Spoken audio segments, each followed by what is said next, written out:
mystery in the film where you're trying to figure out, how did this happen? Did he commit suicide? Did the wife do it? Did the son do it? Did the dog do it?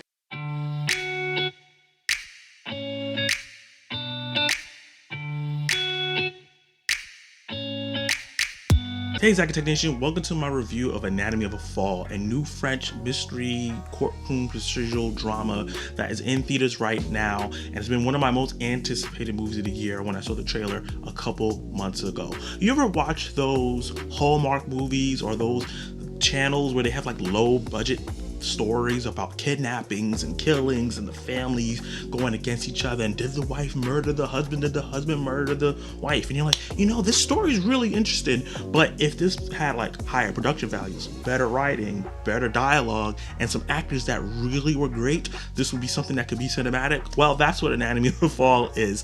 It's a movie that is a drama, and it's a mystery, and it's a thriller, and there's no action in it. It just draws you in with this really engaging story about a family in France, a French mother, a German father, and their visually impaired son. The director, the writers, the team just drops you in their relationship on a fateful day where you can feel this tension in the air, and something's not right within the household, and suddenly the father falls out of a 3-story window, cracks his head, and passes away. And that becomes a central theme and, I guess, a mystery in the film where you're trying to figure out, how did this happen? Did he commit suicide? Did the wife do it? Did the son do it? Did the dog do it? And what was great about this film, it has so many twists and turns and things that happen in the movie where you're like really thinking like, no, the wife definitely didn't do it. She's a great person. And then her flaws start coming out, and her flaws keep coming out as the courtroom part of the film comes in, and they're trying to show the crazy, toxic relationship that she was in with her husband, and pleading with them, like, this is only a snapshot of our relationship, it's not the whole thing. And the movie has so many different themes that it tackles while it's going through all these traumatic and crazy things, like a family going through grief and trauma. How do you deal with life with a disabled son, and especially when he was in an accident, and who do you blame, and how that can fall on each person and hurt a relationship, and then who sacrifices the most. There's so much different things that this movie tackles in a very intelligent, very thoughtful way, where the writing and the screenplay is so well done that you feel like you're peeking into the window of something that actually really happened. And that's where I really love this movie. It doesn't get super theatrical and dramatic like you might see some American movies might make this. It keeps it super grounded where you feel like you're following real, full-sized people. And I really, really loved the way the director, who I've never heard of this director before, but I've heard her past films are great. She did a fantastic job directing this, and whoever wrote the film did a really great job as well, pacing out all the reveals and everything that was happening. But the movie wouldn't work without the actors. The performances in this film are fantastic, specifically from the mother, Sandra Hüller, and I almost mixed it up because she plays Sandra Voiter in the movie. So funny when an actor plays a character that has the same first name. I'm like, isn't that confusing? She is phenomenal. She is my front runner right now at this moment for Best Actress, because she gives a tantalizing performance as this widow, struggling with grief, trying to figure out what's going on, why this happened to her husband, and how everyone's piling it on her and pointing at her, saying, you're the one that did it. It's the only possible thing. And she's this foreign person in a foreign land, already feel alienated. And that's another aspect of the film that it touches on.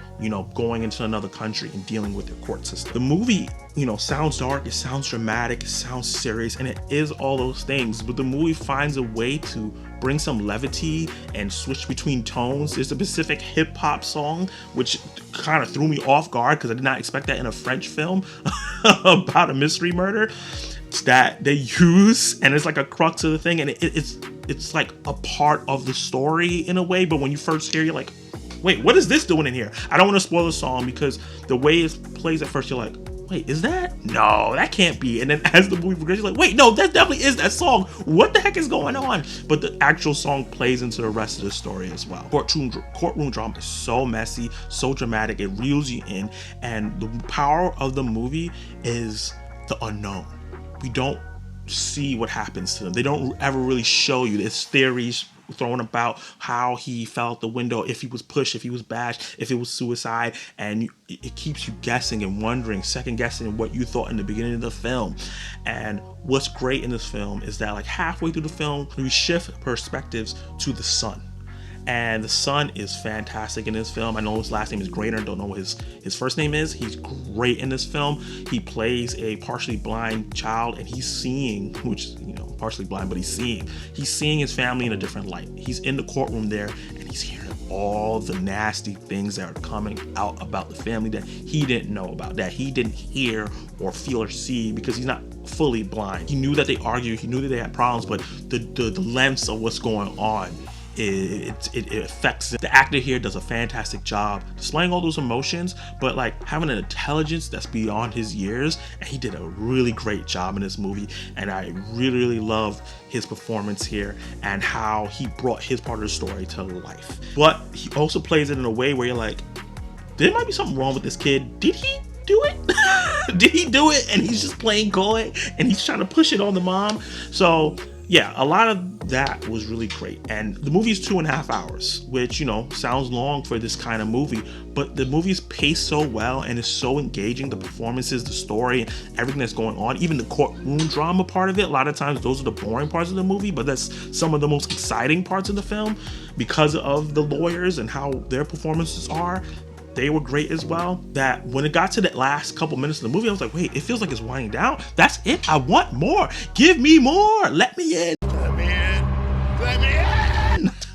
But I think that's a credit to the film itself. The fact that I was so engaged throughout the film and I never felt the length, that I wanted more at the end, but it still felt satisfying. The ending is a little bit ambiguous, and I can see that being contentious for some people, especially if you're going in expecting something with some finality, and I kind of felt like that at first, but when I like started thinking about the movie, I think it felt right because the way the court case goes and everything that is tackled, it just makes sense. There's not a definite answer, but there is a definite answer. It's just weird. It's not a spoiler at all. When you watch the movie, you'll understand. But I do implore everyone to go check this movie out.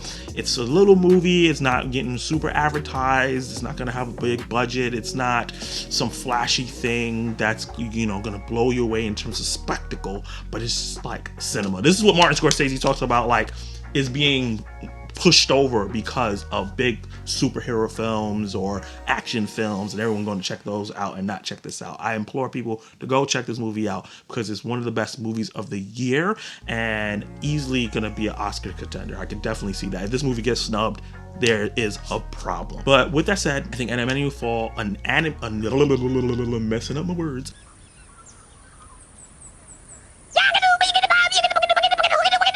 Anatomie of the Fall is a phenomenal film with some phenomenal themes and some phenomenal performances with some gut-wrenching moments throughout that will make you tear up, will make you laugh, and make you gasp.